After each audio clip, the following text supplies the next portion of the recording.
Hello student, today we are going to start a new topic, adjoint of matrix. Student,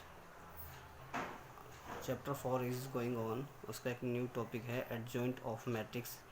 आज हम इसकी study करेंगे कि adjoint of matrix क्या होता है। तो adjoint of matrix होता है the adjoints of a square matrix A equals to ij n by n। n by n इसका ऑर्डर n by m होता है, तो मैंने n by n इस वजह से लिया है क्योंकि A इज जो है वो स्क्वायर मैट्रिक्स है। स्क्वायर मैट्रिक्स का जो होता है नंबर ऑफ रो और नंबर ऑफ कॉलम इक्वल होते हैं, तो A स्क्वायर मैट्रिक्स है जिसमें A i j जो है ये एलिमेंट है। is defined as the transpose of the matrix ij n by n where aij is the cofactor of the element aij in it is denoted by adja adjoint a। हाँ, तो student adjoint matrix जो होती है किसी element की, उसके cofactor से जो मैट्रिक्स बनती है उसका ट्रांसपोज करने पर मिलती है। अब हमारे पास ये मैं एक एग्जांपल से इसके समझाता हूँ। तो ये एक मैट्रिक्स है A जिसमें A11, A12, A13 ये सब एलिमेंट है। अब मैंने इन एलिमेंट के कोफैक्टर फाइंड करे, कैपिटल A11, कैपिटल A12, ये मैं कोफैक्टर और माइनर इससे पहली वाली वीडियो में आपको सिखा चुका हूँ। तो ये कोफैक्टर निकाले हैं मैंने सभी एलिमेंट के। तो एडजॉइंट मैट्रिक्स जो होती है ए की एडजॉइंट जो होगी, इस कोफैक्टर को हम एक मैट्रिक्स बनाएंगे और उसका ट्रांसपोज करेंगे। ये कोफैक्टर हैं, अब इसका ट्रांसपोज करा तो जो ये रो है ये कॉलम बन गई है। देखो A11, A12, A13, इसका मैंने A11, A12, A13 हमने कॉलम बना दी, यानी रो का कॉलम बना दिया है। हाँ, तो स्टूडेंट ये जो है एडजॉइंट मैट्रिक्स ये निकल कर आ गई। अब इस पर एक हम थ्योरम देखेंगे। एक थ्योरम है, वो थ्योरम ये है कि if A be any given square matrix of order n, ए कोई स्क्वायर मैट्रिक्स है ऑर्डर n की, यानी कि n बाई n की, तो ए मैट्रिक्स की प्रोडक्ट और उसके एडजॉइंट मैट्रिक्स की product, A matrix product of adjoint matrix, वो इक्वल होगी adjoint matrix product of matrix equals to A matrix का डिटर्मिनेंट इनटू आइडेंटिटी मैट्रिक्स। यानी कि ये तो कॉम्यूटेटिव लॉ हो गया, ये इक्वल होगा किसी मैट्रिक्स के डिटर्मिनेंट मल्टीप्लाई आइडेंटिटी मैट्रिक्स के। I is the identity matrix, ये रिज़ल्ट होता है। इस रिज़ल्ट को आपको ध्यान रखना है। अब मैट्रिक्स आती है एक सिंगुलर मैट्रिक्स। तो a matrix is said to be singular if determinant A equals to 0। जिस मैट्रिक्स का डिटर्मिनेंट इक्वल्स टू 0 आ जाए तो उस मैट्रिक्स को सिंगुलर मैट्रिक्स कहते हैं।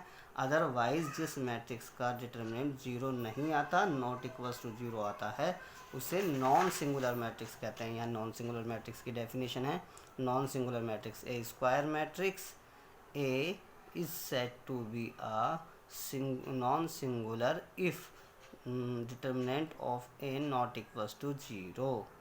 In this condition, अगर नॉन सिंगुलर मैट्रिक्स होती है तो उसका इन्वर्स एग्जिस्ट करता है। Inverse of matrix is exist, ये एग्जिस्ट करेगा। अच्छा, अब हमें नोट करनी है 2-3 बात। क्या? इफ़ नंबर 1 है A is a non singular matrix of order 3। एक A मैट्रिक्स है जो कि ऑर्डर 3 की है और नॉन सिंगुलर है, तब क्या होगा? एडजॉइंट A, उस मैट्रिक्स का एडजॉइंट का अगर डिटर्मिनेंट निकालें वो इक्वल होगा डिटर्मिनेंट ऑफ A स्क्वायर के। यानी कि ऑर्डर 3 की मैट्रिक्स थी तो यहाँ पर 2 आया, ऑर्डर 4 की होगी तो यहाँ 3 आएगा, ऑर्डर 5 की होगी तो यहाँ 4 आएगा, 1 कम। सिमिलरली इफ़ ऑर्डर जो है अगर n ऑर्डर है, ऑर्डर अगर n है तो एडजॉइंट A जो होगा वो डिटर्मिनेंट A n-1 होगा।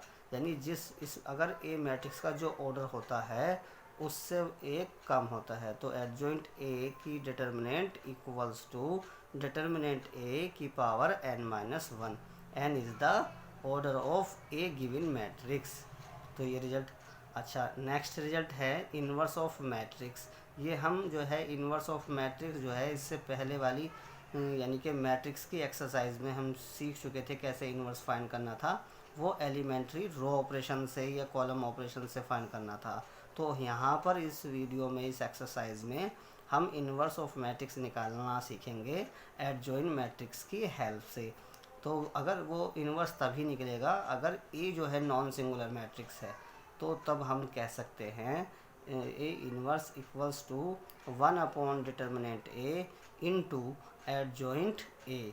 एडजॉइंट निकालो और उसकी डिवाइड कर दो डिटर्मिनेंट से, तो वो इन्वर्स हमारा फाइंड हो जाएगा।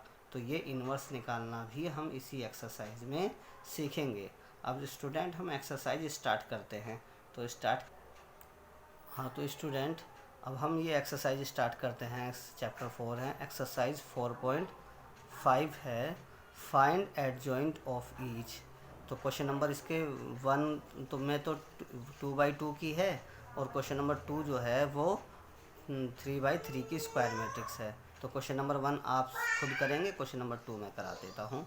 तो ये एक कोई मैट्रिक्स है 1 2 -2 -1 3 0 2 5 1 ए मैट्रिक्स गिवन है। तो हमें इसका एडजॉइंट मैट्रिक्स फाइंड करना है। तो एडजॉइंट मैट्रिक्स फाइंड करने के लिए क्या फाइंड करेंगे? सबसे पहले find the cofactor of A. इसके कोफैक्टर फाइंड करेंगे। कोफैक्टर होता है A11। First row first column को डिलीट कर दो। ये फर्स्ट रो और फर्स्ट कॉलम को डिलीट करा, यानी कि ये -1 की पावर 1 और 1 यहाँ पे 2 लिख देंगे। -1 की power 2, first column first row को डिलीट करने के बाद 3051 बच गया। अब इसका ये -1 की पावर 2 तो प्लस हो गया, तो यहाँ प्लस का साइन आ जाएगा। तो 3 क्रॉस मल्टीप्लिकेशन 3 1 जा 3 5 0 0 -0 आ गया। 3 - 0 यानी 3 आ गया।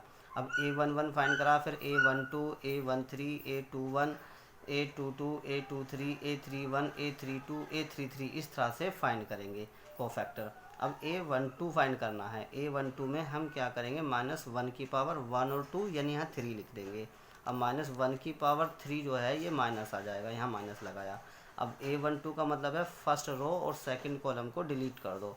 फर्स्ट रो ये वाली डिलीट करनी है और सेकंड कॉलम ये वाला डिलीट करना है। तो 2 - 2 और 5 और 1, 2 - 2 5 और 1 मैंने यहाँ लिख दिया। क्रॉस मल्टीप्लिकेशन करेंगे, ये माइनस का साइन तो यहाँ आ गया। 2 1 जा 2 और माइनस लगाएंगे बीच में। अब 5 2 जा 10 यानी -10, और ये माइनस बीच में था ही तो +10 हो गया। तो अब ये 10 और 2 मिलकर हमारा 12 हो गया। 12 यानी -12 हो गया। इसी तरह से A13 निकालेंगे, तो -1 की पावर 1 और 3 4 हो गया। अब फर्स्ट कॉलम फर्स्ट रो और थर्ड कॉलम को डिलीट कर दो। फर्स्ट रो और थर्ड कॉलम को डिलीट कर देंगे। 2 - 2 3 0 2 - 2 3 0 आ गया। ये -1 की पावर 4 का मतलब प्लस हो गया, यहाँ प्लस आ गया। अब इनकी क्रॉस मल्टीप्लिकेशन कर देंगे। 2 की 0 में मल्टीप्लाई 0, बीच में माइनस का साइन लगाएंगे। 3 2 जा 6, ये माइनस के 6 और ये माइनस था बीच में तो +6 हो गया। 0 + 6 यानी 6 आ गया। अब A21 यानी कि A21 -1 की पावर 2 और 1 3 हो गया। अब सेकंड रो फर्स्ट कॉलम को डिलीट करो। सेकंड रो ये रही और फर्स्ट कॉलम ये रहा, इसको डिलीट करना है। तो -1 0 2 और 1, -1 0 2 और 1, -1 की पावर 3 का मतलब माइनस आ गया, यहाँ माइनस लगाएंगे, ये माइनस है। अब क्रॉस मल्टीप्लिकेशन, ये -1 हो गया और 2 की 0 में मल्टीप्लाई करोगे -0, और माइनस मिलके +1 आ गया। अब A22 करोगे, यानी कि -1 की पावर 2 और 2 यानी 4 हो गई। Second column second row second column को डिलीट करो। सेकंड रो और सेकंड कॉलम डिलीट कर दिया। 1 - 2 2 और 1, 1 - 2 1 - 2 2 और 1 बचा। ये -1 की पावर 4 यानी प्लस हो जाएगा, तो यहाँ माइनस का साइन आएगा ही नहीं। अब 1 1 जा 1, बीच में -2 2 जा 4 -4, और बीच में ये माइनस था +4 हो गया, यानी 4 और 1 5 आ गया। अब 2A23 फाइंड करेंगे। -1 की पावर 2 और 3 -5 आ गया। -5 आ गया तो यहाँ माइनस आ जाएगा। सेकंड रो थर्ड कॉलम को delete. Second row third column delete. 1 - 2 -1 0, 1 - 2 -1 0 आ गया। ये -1 की पावर 5 यानी माइनस आ गया। क्रॉस मल्टीप्लिकेशन करेंगे 0, ये 2 1 जा 2 यानी कि -2, और बीच में साइन माइनस का होता है इसलिए -2 रहेगा। अब माइनस माइनस प्लस प्लस 2 आ गया। अब A31 ये -1 की पावर 4। अब इसको मैंने डिलीट करा, थर्ड रो फर्स्ट कॉलम को डिलीट कर देते हैं, इसको डिलीट करो और 1 को डिलीट करो। -1325 -1325 ये -1 की पावर 4 यानी प्लस हो गया। अब 5 1 जा 5 -5 बीच में माइनस लगाओ, 3 2 जा 6 -6 दोनों माइनस के 11 हो गया। इसी तरह से third column second row, third row second column, third row ये रही, सेकंड कॉलम को ये डिलीट कर दो। 1 2 और 2 5 1 2 2 5 क्रॉस -1 की पावर 5 माइनस आ जाएगा। तो स्टूडेंट इस चीज़ को मैं बार बार अब आगे नहीं लिखूँगा, ये -1 की पावर। हम यहाँ देखते हैं ये अल्टरनेट चलता है, यहाँ प्लस या minus, plus minus plus minus plus minus, तो अल्टरनेट हम लगाएंगे साइन। इस चीज़ को मैं अब आगे से लिखूँगा ही नहीं, इसे अंडरस्टूड आप समझना। आगे के नेक्स्ट क्वेश्चन में मैं इसी तरह से करूँगा। तो ये मेरे सभी कोफैक्टर निकल गए। इसका एक कोफैक्टर मैंने नेक्स्ट पेज पे निकाला है, वो ये रहा। नेक्स्ट पेज पे ये निकाला हुआ है A33, ये निकाल कर ये आ गया 5। अब हमें एडजॉइंट A फाइंड करना है। तो एडजॉइंट A जो होता है, ये कोफैक्टर हमने की मैट्रिक्स बना दी और इसका ट्रांसपोज का मैंने यहाँ साइन लगा दिया। कोफैक्टर की हमने ये वैल्यू पुट कर दी, A11 A12 की ये हमने वैल्यू पुट करी, ट्रांसपोज का ये साइन लगा दिया। अब इस ट्रांसपोज को मैं इसका ट्रांसपोज निकाल देता हूँ, यानी कि इस रो को मैं कॉलम में बना दिया, इस वाली रो का भी मैंने कॉलम बना दिया, इस रो का भी मैंने ये कॉलम बना दिया। तो ये एडजॉइंट मैट्रिक्स आ गई। तो स्टूडेंट इसी तरह से हमें एडजॉइंट मैट्रिक्स सीखना है। आप इसकी स्टडी कीजिए। आज की वीडियो में हम इतना ही सीखेंगे। Thank you very much.